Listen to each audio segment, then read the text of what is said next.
Hi, this is Jay Holstine with Moving the Needle, and I'm very excited to have Tom Courier with me. He's a member of our CE group and just a tremendous amount of success. It's been really fun to follow the success. And Tom, if you don't mind, I'd like you to introduce yourself, kind of share some things about your business, and kind of help set the stage so that I think folks that watch this will have an appreciation for what we talk about following your introduction. So go Uh, ahead. well, thank you, Jay. It's great to be here with you. Appreciate it. My name is Tom Courier. I'm the president and CEO, one of the founders of a company called Maverick Power. We're headquartered in McKinney. We have locations, though, in Garland as well as Plano, and then also Phoenix. We're in the business of designing and manufacturing power distribution equipment. It's a mouthful. Primarily, I mean, we have several industrial applications right now. The data center space is so incredibly hot.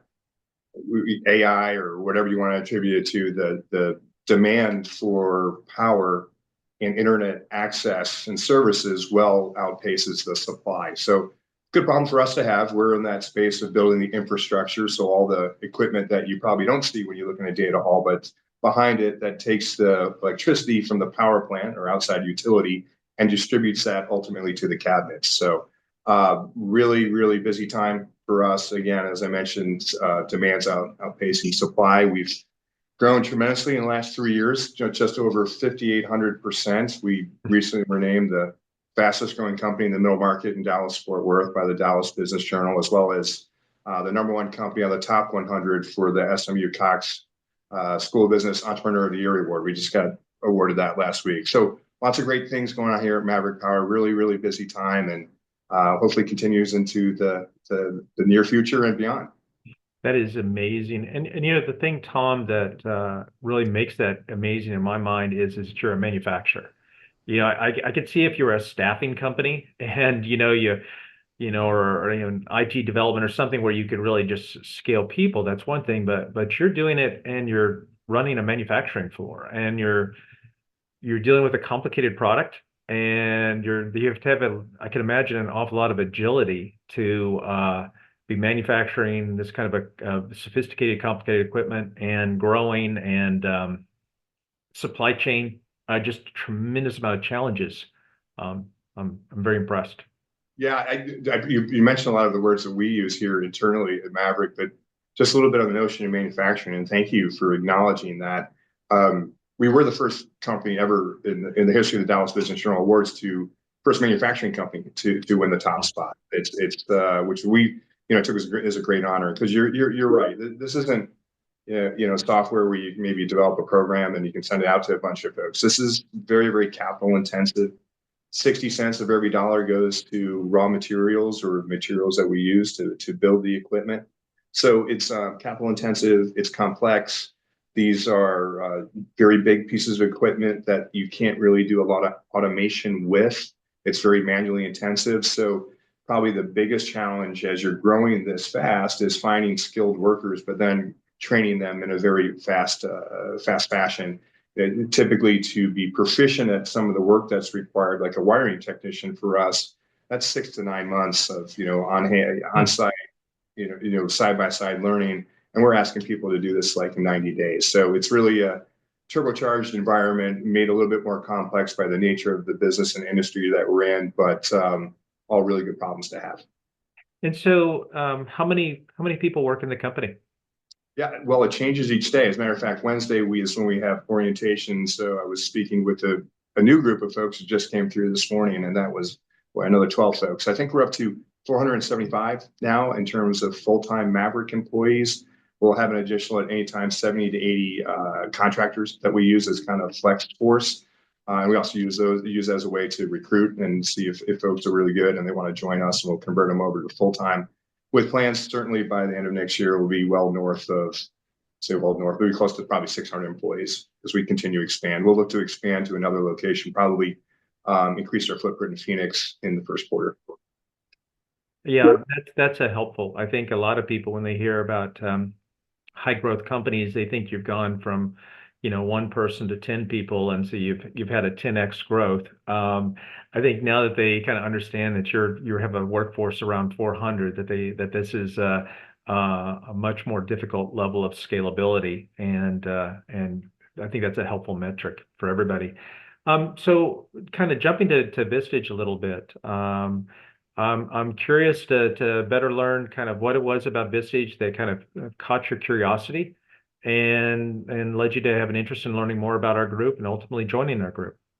Yeah, I've actually joined Vistage twice now. So I several years ago I was with at a previous company that I ultimately sold to fund this company, but I was a member of Vistage Group, and which was great. I really enjoyed those folks and sharing ideas. It was wonderful. It's just one of those things where it just kind of it just seemed to peter out a little bit over time. And then we're given the opportunity when I met with you to consider joining Vistage again. I thought, okay, let's give this another go. And I've been really, really pleasantly surprised.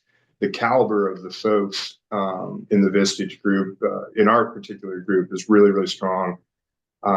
Great, open, honest, willing to share ideas, and that's really been the most rewarding aspect of it. And what I was most looking forward to is meeting other CEOs, understanding what challenges they have, hopefully learn from them, from their challenges, and if to the extent that I can provide anything in terms of my learnings, then great. But very selfishly and myopically, I was looking to steal the best of the ideas from the other great minds in the group, and so far it's been awesome. Well, fantastic. Does anything jump out kind of specific that kind of a key takeaway or something that you've been able to bring back to your business that you felt has helped you in your journey? Well, I think the first thing that was mine is all the similarities that we have in challenges. So a lot of the challenges ultimately come down to people, and ultimately come down to perhaps the relationships we have with our direct reports.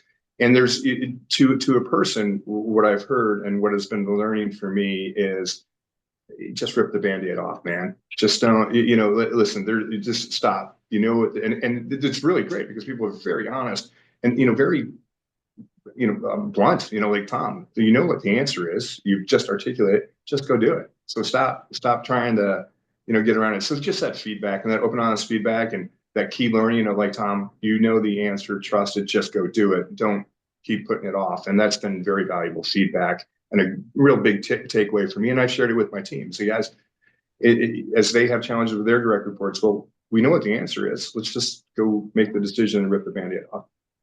It is, I find it really comforting to be in a group of people who are at a similar place in their journey. I mean, everybody is the leader of their company, and we've all heard the phrase, it's lonely at the top. But it's quite true. And so it's kind of helpful to have others that are in a similar role, that have empathy for the situation, have kind of some experience, and folks can help each other. And so I'm curious, if you were to talk with somebody who is a candidate for joining Vistage, what thoughts would you have for them, or question you'd think of them to ask? What do you have to share? Yeah, I think I want to add one thing to your previous question, though, because I'd be remiss if I didn't mention it, and that's really the caliber of speakers that are brought into these meetings. So just very personally, again, a little myopically, of two of the three speakers have led to direct actions by me to do things for either myself personally or for the business. And specifically, we had a speaker in not too long ago talking about trust and questions about how to set up an appropriate trust and whatnot. And while I did have a trust set up, it did cause me to pause and make sure that what I had done was appropriate.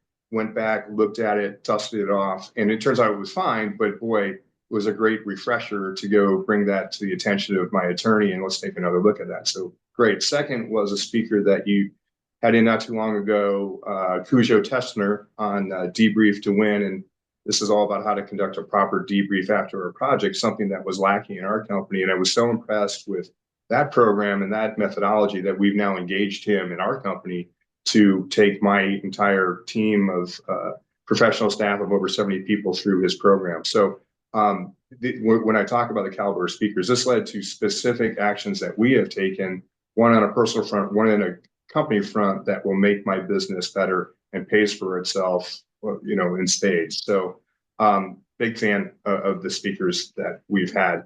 In terms of what I would tell someone, I get if it's like, oh man, how much time is this going to take? Oh boy, they really have the bandwidth. Just try it. And there's two things I would suggest that you do. One, get a list of some of the folks that are part of the Vistage group and call them.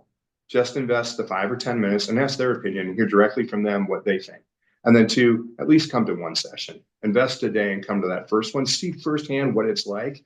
Meet the people. And if it's not for you, get it. But at least you know you've given it a fair shot because you don't know what you're missing if you don't give it a shot. And I've done it twice and I promise you it's worth it. Well, I appreciate you sharing that, and I of course agree with you. I think it's my ability is, a chair having a conversation with something. It's only so deep.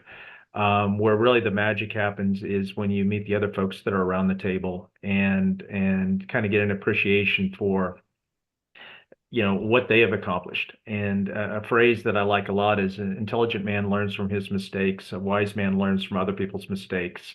And I think that we certainly do our very best to be wise in our group and learn from each other. And that's where I see the value is the folks around the table. So Tom, I know you're super busy. I really appreciate you taking the time today to have this conversation with me, and I'm really, really happy and proud of you. It was nice to hear about the SMU Cox. That was new news. I did not know that coming into this video, but you guys are on fire, and I'm really happy for you. So thank you. I appreciate it, Jay. Thanks a bunch. Take care. All right.